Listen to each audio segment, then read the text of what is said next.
Hello,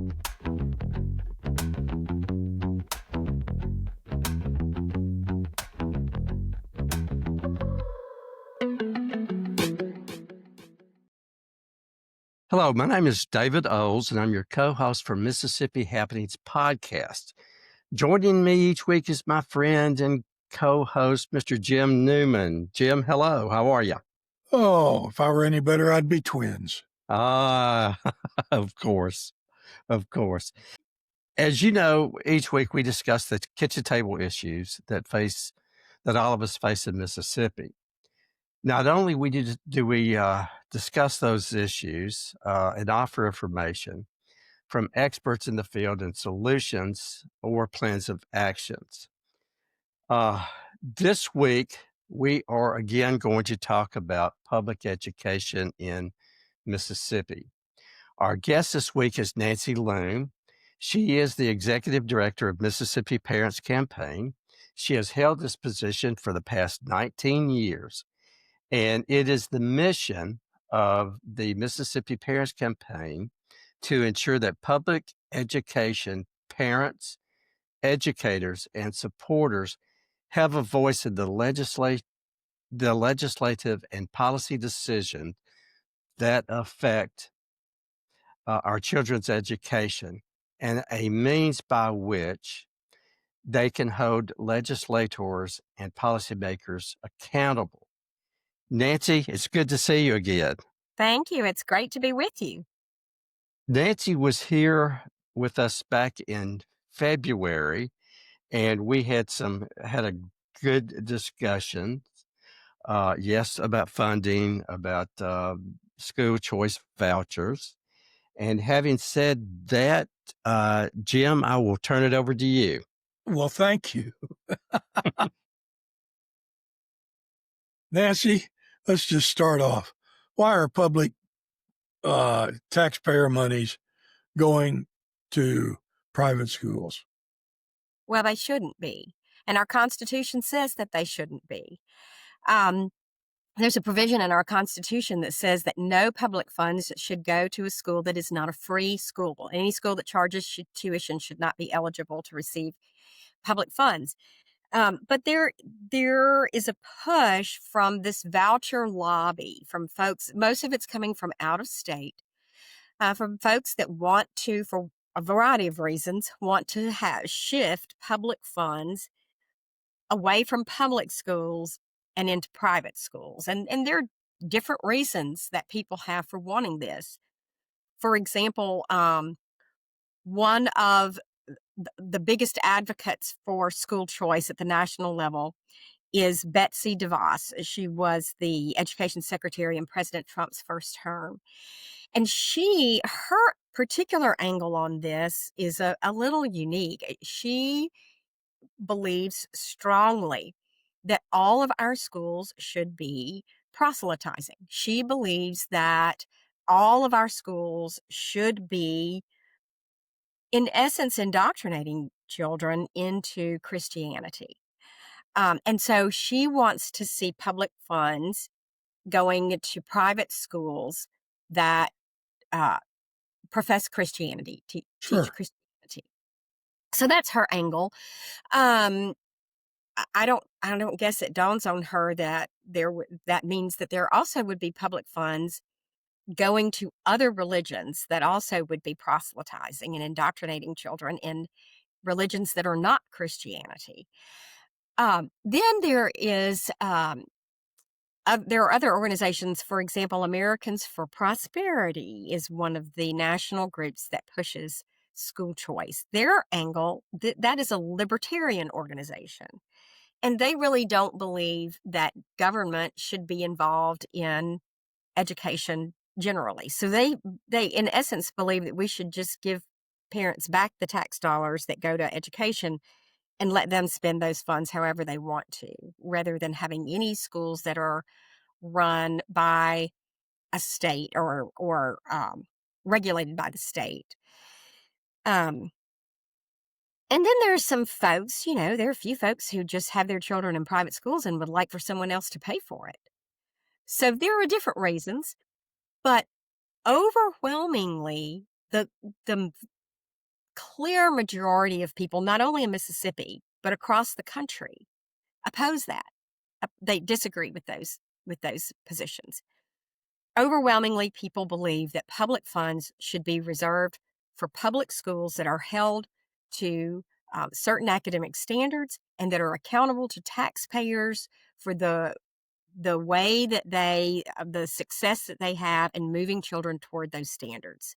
And that because they are publicly funded, they have an obligation to be accountable to taxpayers in all kinds of ways for how they spend their funds, how they educate children, all of those things. So public schools are accountable to the public in that way. Private schools are not. And so most people oppose school choice. And we know that because, for all kinds of reasons. I mean, we see that in polls and that sort of thing, but also because the issue of using public money to fund private schools has been on statewide ballots 13 times in other states. It's never been on the ballot in Mississippi.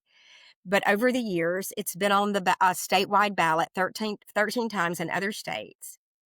And it has lost overwhelmingly every single one of those times. It has never won. School choice has never won a ballot initiative in any state at any time. It most recently was on the ballot in 3 states in last November's presidential election. It was on the ballot in Colorado, Kentucky, and Nebraska, and was defeated overwhelmingly in each one of those states. Some interesting data. Kentucky is a really interesting state to look at in terms of its initiative. School choice, as you know, Kentucky went for President Trump. So the majority of Kentuckians voted for President Trump. School choice not only lost overwhelmingly, it lost in every single county. It did not win in one county in Kentucky. And here's the really interesting data point. The higher in a county, the higher the margin of victory for President Trump, the higher the margin of defeat for school choice. So it is clear that this is an area where even those people who are strong supporters of President Trump disagree with him on this issue. Well, you mentioned earlier that the state constitution prohibits that. Has anybody sued over this? There has been one lawsuit filed. Now, there have been lawsuits in other states, yes, but in Mississippi, where it is our constitutional provision that you're talking about, Right. There has been one lawsuit filed by Parents for Public Schools. That is a different organization from the Parents Campaign. We get confused with them a lot because we both have parents in our name. That's okay with us. They do great work. So we don't mind people confusing us with Parents for Public Schools, but we also don't want to take credit for the good work that they do.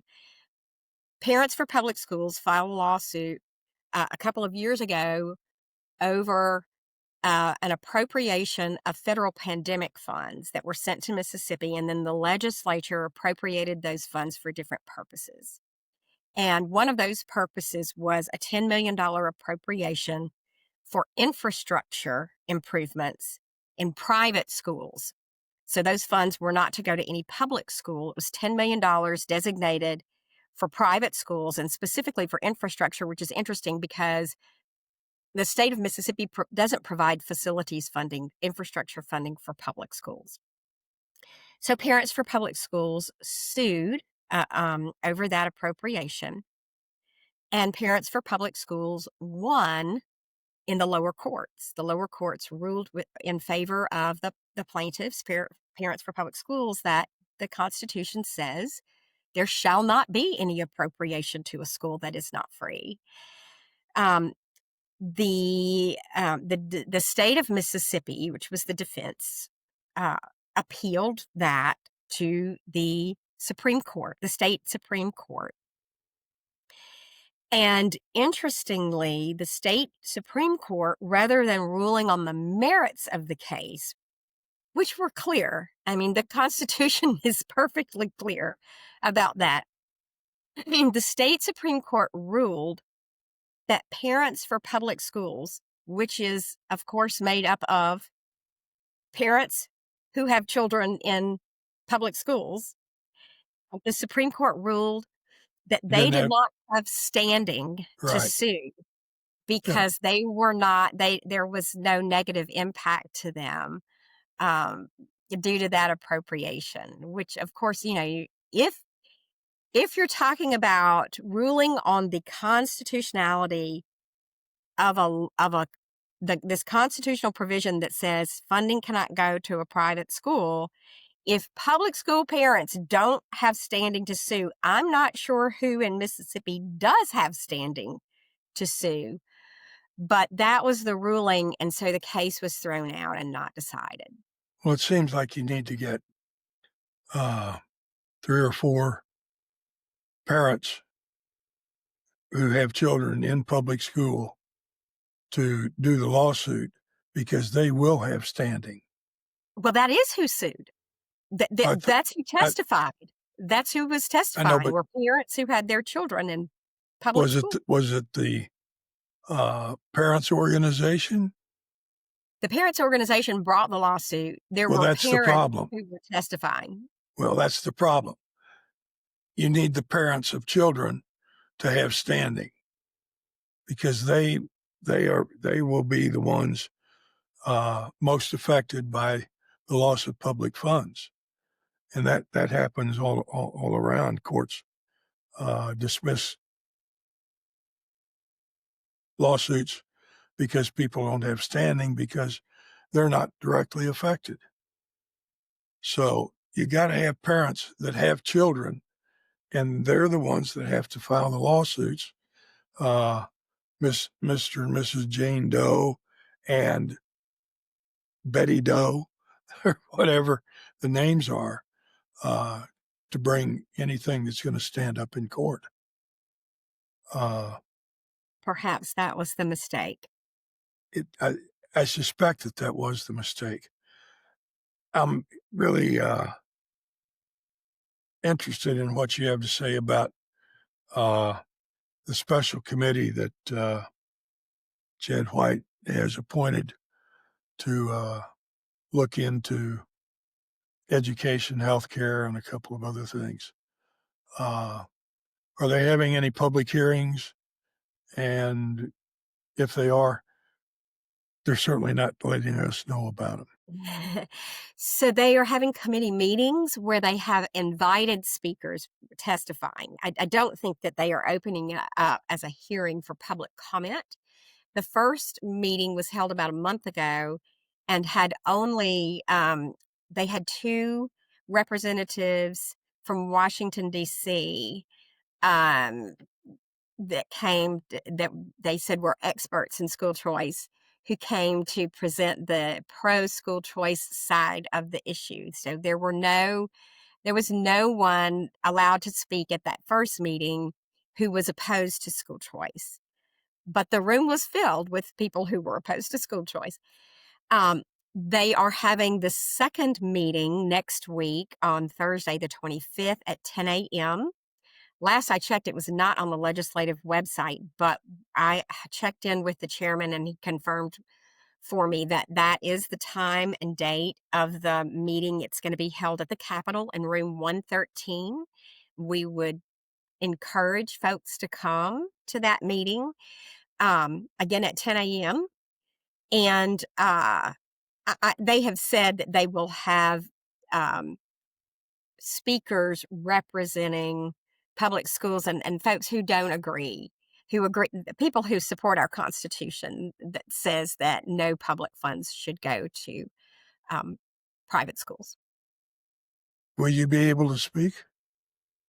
No, I asked to be able to speak and was not given a slot, although the chairman did say that he would put me on the list for the next. There is going to be another meeting. So he said he would put me on the list for the next meeting and let me know whether or not that works out.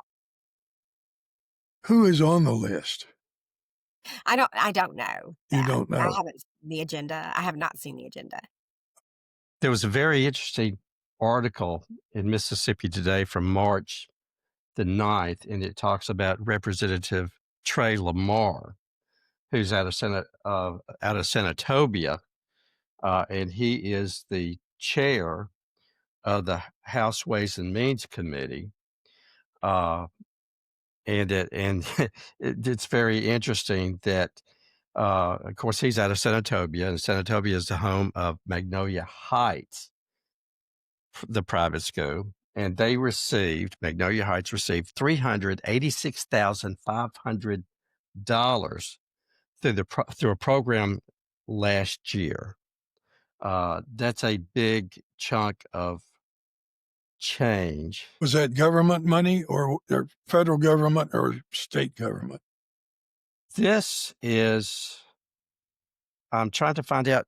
Nancy, do you know the answer to I that? think that is probably Children's Promise Act money, and what that is a program that Chairman Lamar strongly supports and wants to increase. It is a dollar for dollar tax credit, not a tax deduction, but a dollar for dollar tax credit for donations to private schools. So in essence, the state is saying, hey, if you'll write a check to your private school, we'll pay you back. And, pretend like you paid your taxes. And not act like, not force you to, but we'll reduce your tax bill by the amount of the check that you write to your private school. So it is public money going to private schools. The thing that the private schools love about the Children's Promise Act is that it's just a donation. So not only is there no accountability for it, they don't even have to enroll a student. There's zero strings attached to that. When you think about all of the regulations and oversight and scrutiny that is given to public schools for every penny that they spend, the way that they educate children, their outcomes, that sort of thing, the disparity is absolutely enormous there. But this program, I would love to tell you about how this program came to be and what has happened with it since then. Say, Nancy, Yes. could you tell us about this program? I would be glad to tell you about this. So in 2019, there was a bill that I believe it was the bond bill. It was a tax bill. It was not anything related to education. It did not come through the Education Committee, so it was not on our radar. But I do remember when it was described on the floor of each chamber. And on the floor of each chamber, this bill was described. It was the Children's Promise Act. And members of the legislature were told that this was a wonderful program that was going to provide tax credits for donations to organizations that serve and support children in foster care. For example, Methodist Children's Home, Baptist Children's Village, these wonderful organizations that house and serve children in the foster care system. So, of course, who would oppose that? Yes. One did. What they were not told was that there was a provision written in, and the program was to be capped at a maximum of tax credits, a maximum of $5 million in tax credits for the year, per year. So, what the members of the Senate and House were not told in 2019 was that there was a provision written into the legislation that said that half of those tax credits would go to private schools, would be designated for donations to private schools. Now, they made it look as if these were private schools who were serving this certain population of children, because they said in the legislation, it said that a private school could qualify to receive the maximum allowable amount in tax credited donations if they met one of three provisions. One of the provisions was that they served a student. There was no minimum, so one student who was in foster care. That was one way, if a private school served one student who was in foster care. enrolled one student. The other way was if the school enrolled one student who was economically disadvantaged or qualified for free or reduced price lunch. So if the school did one of those two things, or if the school served one student who had a chronic illness or disability. So that could be a food allergy, it could be asthma, it could be ADHD, it could be any kind of one student who met any one of those criteria, then the school was eligible to receive the maximum amount in tax credit to donations. I can't imagine a school that does not have one of all of those kids, even in public schools. Private schools too, right? That's right. That's right. And so 100 schools qualified. Private Yeah, schools qualified, right? can All of them imagine. basically qualified. All of them that wanted to qualified. So we didn't catch that. It wasn't an education bill. It wasn't described as anything that was sending money to private schools. And so we didn't catch it. The next year, they came back with a little technical amendment in that bill, or in a big tax bill that increased the $5 million total appropriation or total maximum tax credits by some amount. And they increased that amount for a couple of years before we caught it. By the time we caught it, the total maximum in tax credits was $18 million, $9 million of which goes to private schools. So the maximum amount that one school is eligible for is $405,000. And so we have tiny, tiny, tiny private schools that might serve 40 or 50 children who are eligible for up to $405,000 in tax credited donations that are just money that's skimmed right off the top of our public funds going to these private schools. And again, no obligation to enroll any child, no obligation to serve children with special needs, no obligation to provide any special services for those categories that they have to meet, to be eligible to participate in the program. Okay, now you just said 450,000 skimmed off the top of public funds. 405 per eligible school. It is $9 million of of total tax credited donations annually. And who do they make their donations to? Private schools. They make it directly to the private school. They write a check to the private school. They sign up to get their tax credits on January 1st when it goes live. And my understanding is that the tax credits, that they apply for the tax credits as soon as the website goes live on January 1st. And my understanding is that within 10 minutes, they're all snapped up. Because private schools send out reminders at the end of the year. Don't forget on January 1st to apply to get your tax credits. Is there any way to know who's donating? No, not to know who is donating, but you can see, and that is what Mississippi Today, that's what David was referring to in Mississippi Today's report. There is, you can find out how much each school is getting and which schools have signed up to be eligible, but you cannot see who the donors are. And private schools have said publicly that this is their preferred way to receive state funds because there are no strings attached. MAIS is the largest statewide organization for private schools, the Mississippi Association of Independent Schools.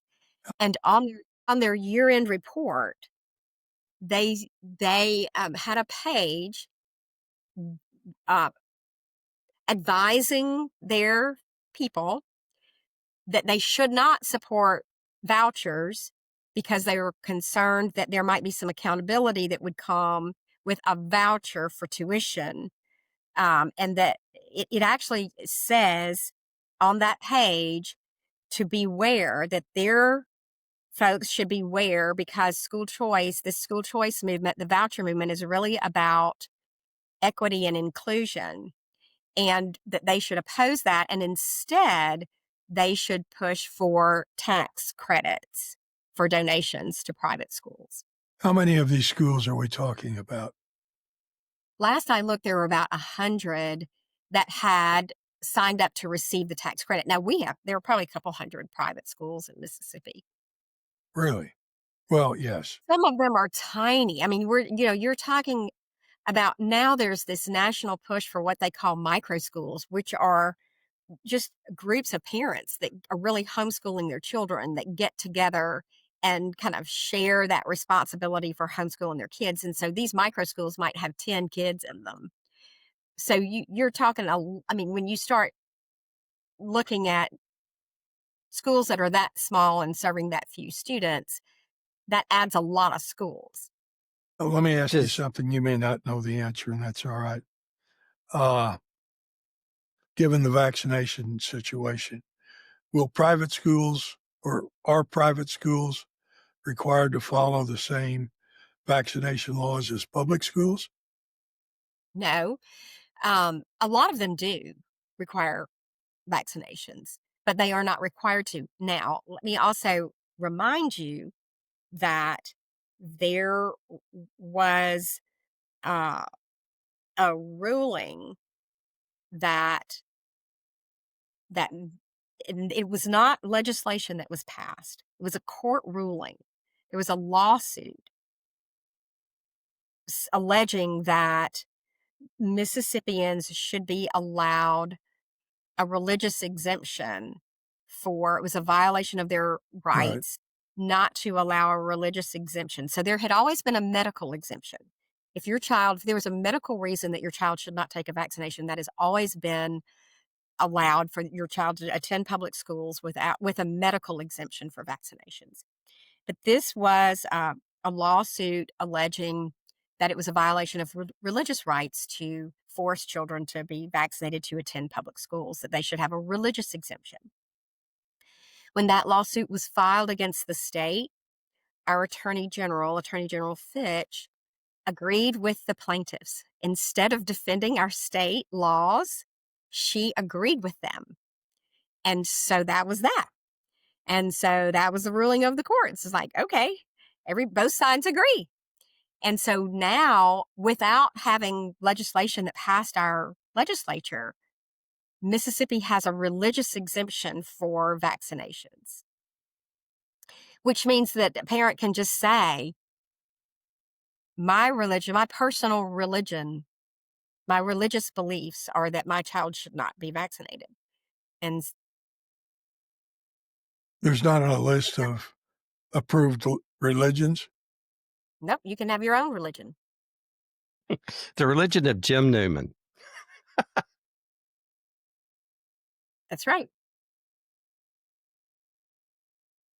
I remember the days when Mississippi led the nation in vaccinations, and we didn't have mumps, measles, rubella, any of that stuff.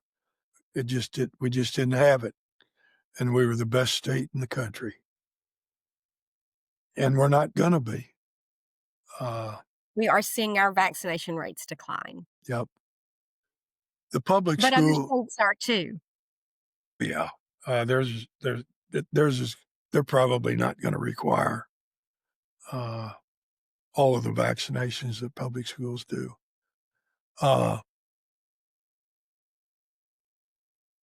In this upcoming legislature, have we got any senators or legislators that are on our side? Oh, most of them. Yes.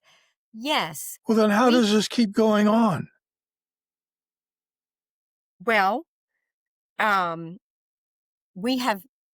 legislature has defeated the voucher programs, that have been introduced every single year. Multiple voucher provisions are introduced, and those have been the large voucher programs have been defeated. Our legislators have stood up with their constituents. They know where their constituents stand on these issues, and so unlike most other states, Mississippi's legislators, I mean, we should be very proud of the fact that they have stood up. They are getting a lot of pressure to support this school choice movement. A lot of money is coming in from outside of the state. The voucher lobby is primarily funded from out of state, and they are pouring money into this state and staffing up here to pressure legislators. They are threatening to run opponents against them in the next election and fund their campaigns, that sort of thing.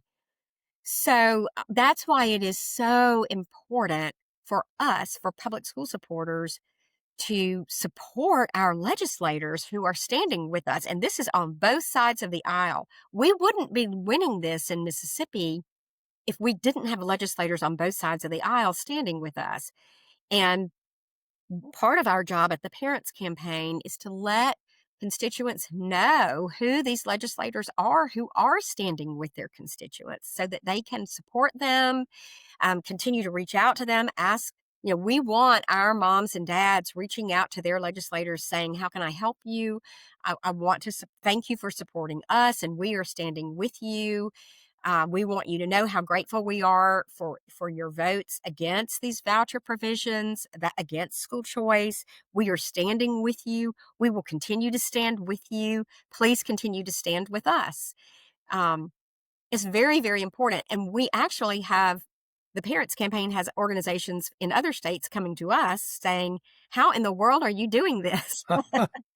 And the answer is that we make sure that our moms and dads and teachers and concerned citizens in every corner of our state understand the importance of letting their legislators know that we're paying attention, that we recognize their support, and that we're going to stand with them, and we are going to have their backs in the next election. When these school choice voucher proponents are coming after them, we know who they are, and we are paying attention, and we are going to stand with them. Kind of switching gears here for a second. Also in the Mississippi Today, you wrote an article from June the 24th about the Trump's big, beautiful bill. And tell us a little bit about that, and how is this uh, bill going to affect maybe school vouchers, how is it going to affect public education? Well, our focus was on just one provision. That bill was very, very broad. It was a budget reconciliation bill that covered all manner of things that we don't track. But there Hmm. was a voucher provision written into that bill that we are concerned about. So, written into the bill was a provision that creates a federal tax credit voucher program that, if a state opts in, and this is an annual opt-in by the state, um, we we think probably the rules haven't all been written. So the Department of Treasury, because it was this is budget bill, so the Department of Treasury will write the rules that better define the program. The language written into the bill itself was very sparse. It's not very well defined. So a lot remains to be seen. It looks like the person who will decide whether or not our state opts into the program will be the governor. What the law says is the governor or whoever your state law designates as the person to determine federal taxation issues. Um, so I'm not aware of someone else that's designated to do that. Um, so the governor will decide whether or not we will participate, whether or not Mississippi will participate. And if Mississippi does participate, then the governor will designate certain 501c3 organizations as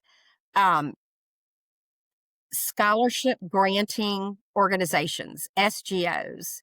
These will be 501c3 organizations that will receive the tax credited donations and then decide which students will get those scholarships. Gee, David, we could apply. So, well, you could. You'd probably have to go to school, but you could apply. Not sure if that's what you want to do or not, but I'll leave that up to you. An individual taxpayer is eligible for tax credits for donations up to $1,700 annually to these SGOs. And then the rules, again, much of the ruling hasn't been written yet, and we're waiting to see. But so far, what was written into the bill was that the SGOs, scholarship granting organizations, must serve 10 or more students. So they can't give all the money to one student. They have to grant scholarships to 10 or more students, and they can't all attend the same school. So 2 or more schools. And the scholarship granting organization must spend 90% of the donations on scholarships. So they can keep 10% of it for themselves. And beyond that, can pretty much decide the size of the scholarships. They don't all have to be the same size. I mean, they can pretty much write their own rules unless the Department of Treasury comes back and defines it further. And so that is something that we oppose, clearly, obviously, for obvious reasons. We oppose public money going to private schools. We think what we believe is that any school that receives public funds, they all should go by the same rules. They all should be subject to the same rules. And it's so interesting that some of the proponents of school choice like to talk about competition and the benefits of competition, except that the rules are completely different. What we're talking about is this two publicly funded systems of education. Uh-huh. One that is accountable to taxpayers for how they spend money. They are held to high academic standards, and Mississippi's academic standards are very rigorous compared to other states. They've been noted as such at the national level. So one where the schools are held to high, rigorous standards. They're accountable to those standards. The public knows how well they're doing, moving students toward those standards. Every penny is scrutinized. They have audits. There are all these, and everything they do is open to public scrutiny. Their board minutes, teacher lesson plan, everything in a public school is budgets are open to public scrutiny.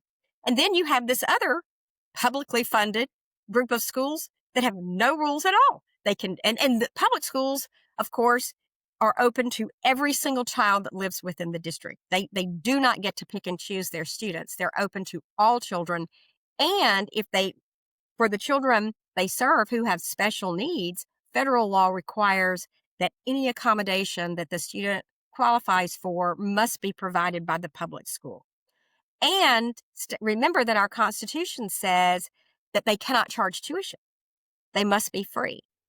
So on the other side, you have these publicly funded schools that have no rules at all. They pick and choose the students. They only enroll the ones that they want. They can kick them out for any reason at any time. There is absolutely zero scrutiny of how they spend their money, how they make their decisions. Their boards are not open. Their board meetings do not have to be open to the public. They don't have to provide any transportation. They can charge any tuition they want, including well above what a voucher would cover, and they can raise, and in other states, that's what's happened, is that they've raised their tuition, sometimes by the amount of the voucher. So they have no rules that they follow. Wow. So A lot of double it's dipping, it huge, appears. well, and just a huge double standard. So Yeah. who would create a publicly funded education system like that, where you have one set of schools that has all of these rules and regulations and accountability, and the other with nothing? It makes absolutely no sense whatsoever. And because of that, because public schools are held to high standards and accountable to those standards, and private schools are not, there are some states that test their voucher students using the same state test that the public school students take. And in all of those instances, the public schools outperform the private schools, even though the private schools are picking and choosing their students. Got it.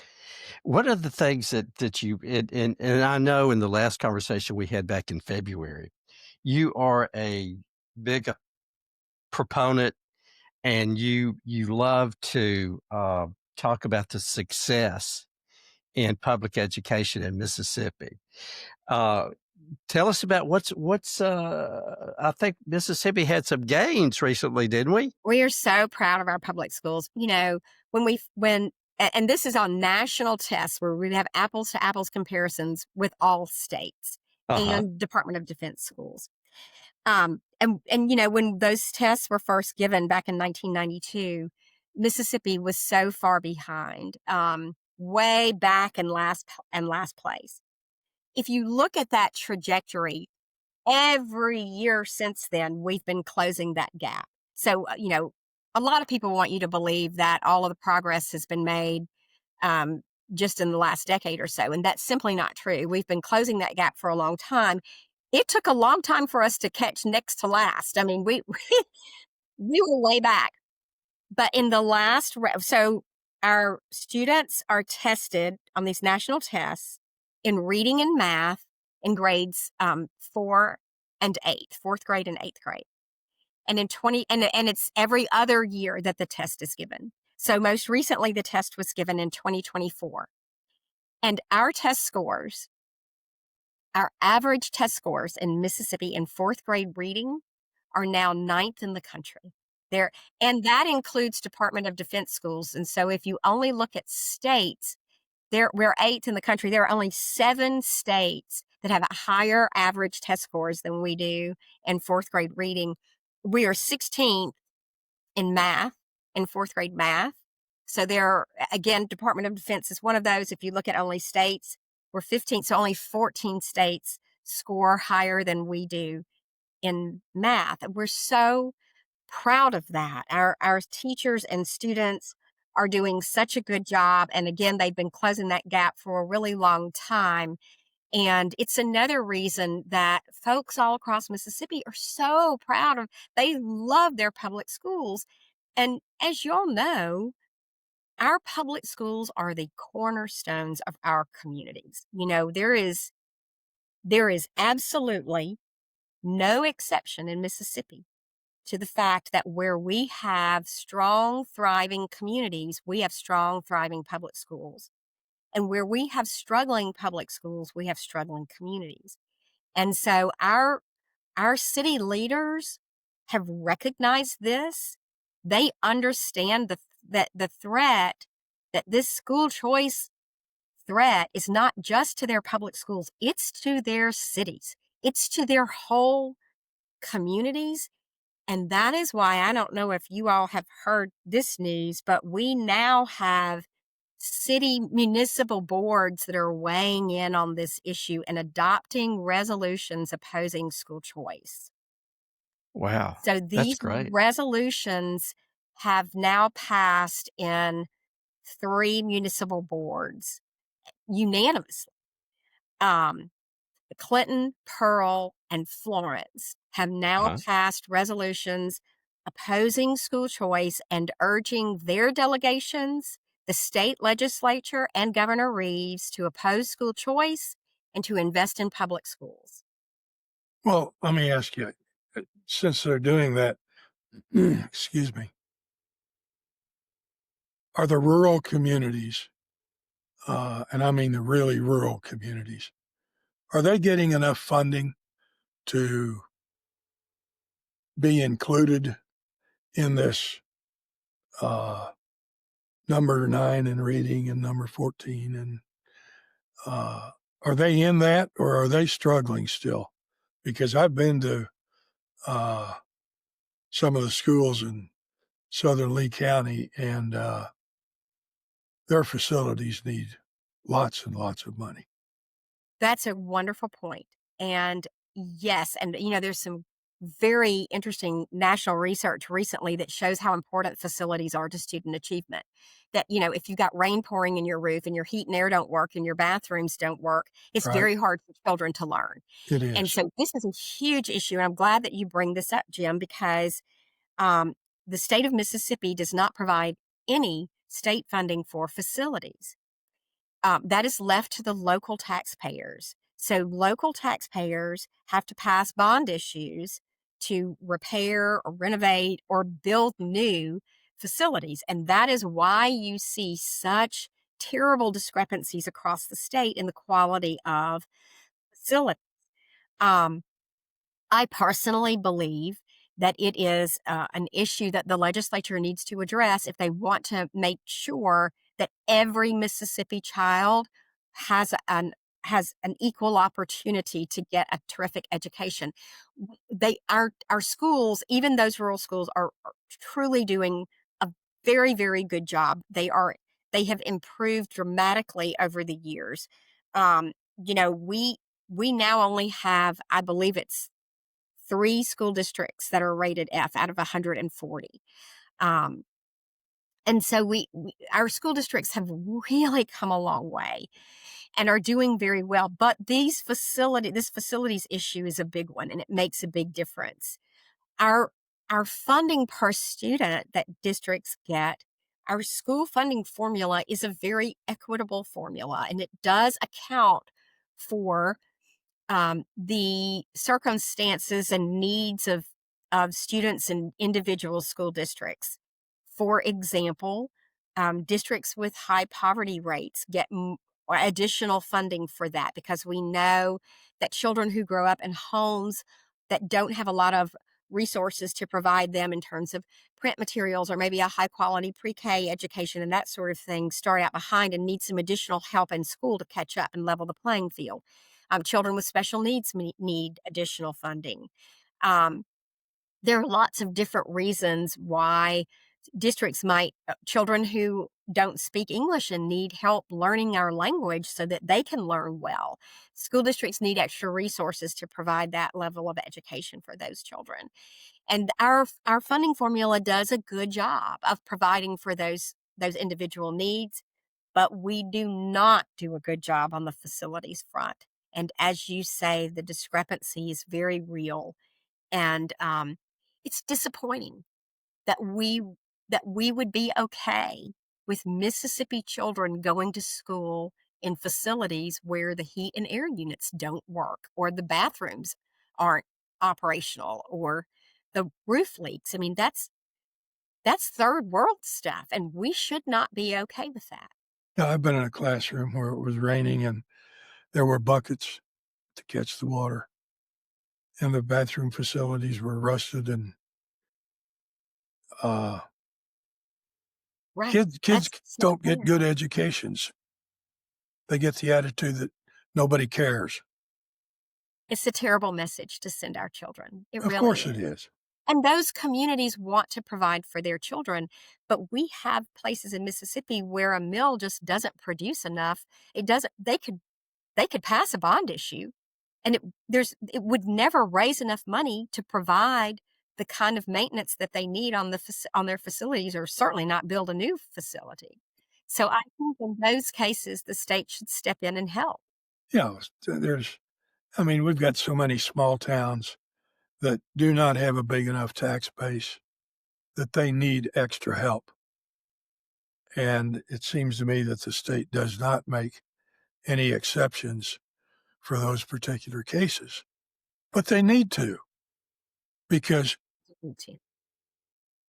And saying, "Oh, we'll let them go to a different school district if their parents can provide their transportation over there every morning and every afternoon." I mean, that is such an absurd way to pretend that we are addressing struggling schools, is to say, yes, parents, if you can transport your children twice a day to and from school, we'll let you go somewhere else. We're going to leave all these other children over here in a facility that is disgraceful, but we're going to pat ourselves on the back and pretend that we've done something great for children who are in struggling schools. It is insincere, and it is just absurd. And to think that those children are A, going to be admitted into a private school, or B, be able to pay the difference between what a voucher would pay and the tuition that is charged, or C, be able to find a private school that will meet their children's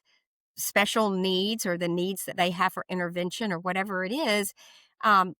That's just not reality. And that's what we're seeing in these other states that pass these school choice provisions, what we are seeing in other states is it's a boon for more affluent parents who already have their children in private schools.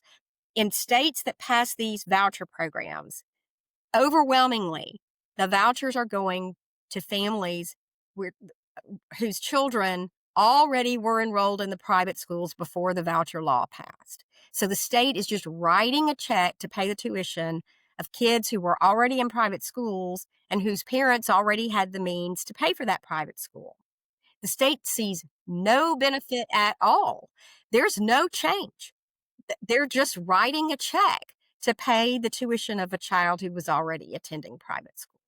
One of the things I've heard, I don't know whether you have, but what I've heard more than once is that many of the private schools, the student population is made up of anywhere from 25 to 50% scholarships. And I don't know those numbers. I don't know that. I didn't know whether you'd heard anything or had any of those facts. But even if they're on scholarships, they receive a voucher. Yes. The money follows. So yes. I wouldn't call that a scholarship, but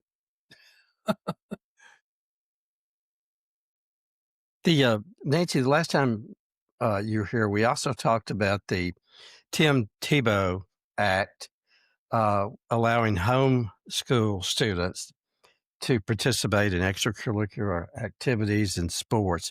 What's the latest on that? That is a provision that is still being pushed by the school choice proponents, but it is something that is widely opposed in Mississippi by voters. What the bill does is allow children who are being homeschooled to participate in public school activities. And the problem with that is, well, there are several problems with that. One problem with that, a primary problem with that, is that public school children are required to maintain a 2.0 grade point average to be able to participate in extracurricular activities to make sure that the number one priority is academics. And so if you're letting homeschooled children whose parents are grading their papers participate, you clearly do not have a level playing field in regard to that rule.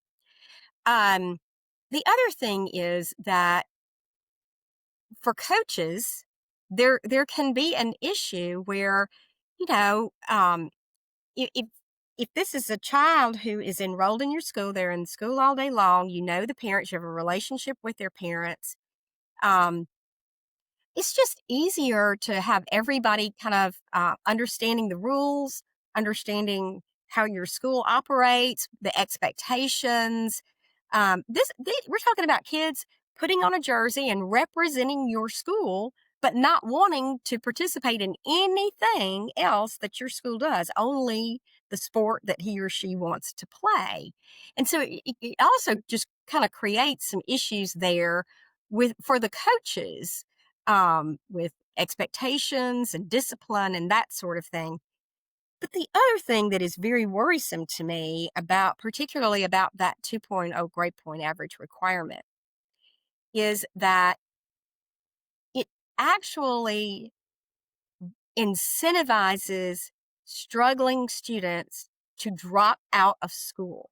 Because in Mississippi, there is no regulation at all of homeschooling.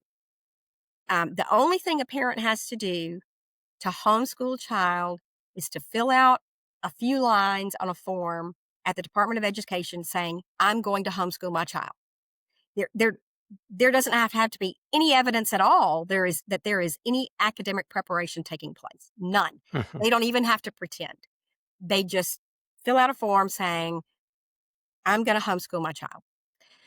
So if you've got a child who is struggling but wants to play that sport, the incentive would be just drop out of school. Just have your parents sign a form saying you're going to be homeschooled. They don't really have to do anything. They don't have to be home with you. And you can still stay on that team and keep your spot.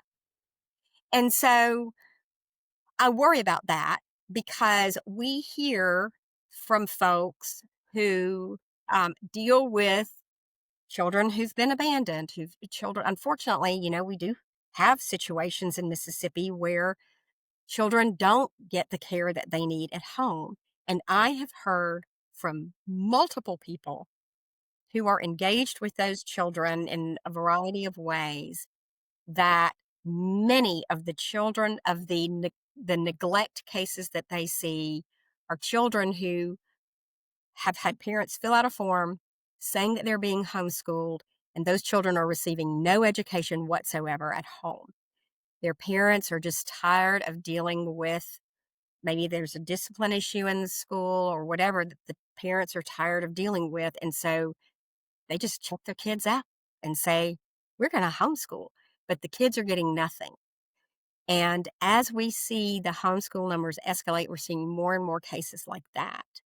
Your public school teachers can tell you that they know a lot of those kids and they know what the history is in those cases. And it's very, very sad. And for some of these children, it's dangerous. And it worries me that we would pass a law that would say, hey, if you want to drop out of school, you can just pretend you're homeschooling and we'll still let you participate in the activities and have all the fun. I think that is a very dangerous road for us to go down. And it's not fair to the kids in the public schools who are playing by the rules. Well, it's not fair to the kids that are being homeschooled either, It's not. because they're being taken advantage of because they're really Well, not getting educated.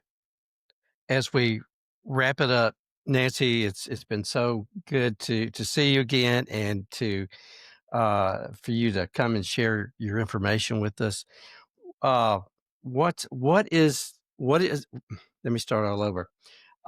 What do you need from us, and what do you need from the parents, and what do you need for our leaders? What do you need from them, from all of us, to help save public education? So we need to make sure that legislators understand that their constituents oppose school choice, that they support strong investments in public schools, fully funded public schools, decent facilities for every child, high quality pre K experiences for our children. And the only way that legislators are going to know that for sure is if our folks call them. They need to hear from their constituents at home. And we especially encourage our folks who know that their legislators are supporters of public schools. Please don't take them for granted. Let them hear from you. They need to know that you recognize their support and that you are standing with them, and that as this voucher lobby is coming after them, you will have their backs. We encourage cities to pass these resolutions. We encourage people to write opinion pieces in their newspapers in support of public schools and opposing school choice, but and call the governor, the Speaker of the House, the Lieutenant Governor, and by all means, call your legislators. And if you want to know how to reach them, go on our website at msparentscampaign.org. We've got a web page for each school district that has all of your legislators who represent your school district and their contact information and their voting records. But let them hear from you. And if you have questions about that, call us. You can Google a parents campaign. You'll find us and give us a call. And we would love to engage you in what we are doing to support your public schools and those terrific legislators who year after year after year have been shutting down the school choice movement and deserve our thanks and praise. Can parents join the parents campaign? All they have to do is sign up to get our notifications or follow us on social media. There's no cost for any of our services. We are nonpartisan and we are a nonprofit organization that we're funded through donations and that sort of thing. And so there's no cost to participate, but we would love to have folks join our effort. Good. I've enjoyed it. I've learned a lot. Well, I've loved Yes. being with you. Thank you. All right, Jim. We need to talk a little about something else that's a subject very dear to your heart. Very dear to my heart. It's because I have to write you a check every month for these podcasts to continue. Yes, folks, podcasts do cost money, and we have a few contributors, not nearly enough to cover the total expense, but David and I seem to always come through and make it up. But we would encourage anybody that would like to donate because they think what we're doing is worthwhile. We are a 501c3. It is a tax-exempt donation. And David can tell you how you can get us the money. And just for clarification, those checks are made out to Mississippi Happenings. Yes. There's several ways that you could donate, and yes, we do want you to subscribe. Yes, we do want sponsors, and yes, donations are extremely appreciated. We have a Cash App. It's the $ Mississippi Happenings. We have a PayPal, which is at MS Happenings. And yes, you can also now make donations on our website, which is mshappenings.org. So yes, we would love to hear from you. Yes, as far as donations, but we do want to hear from you. We want to hear things that you like about our program, things you don't like about our program, things that are just so. We do want to hear from you.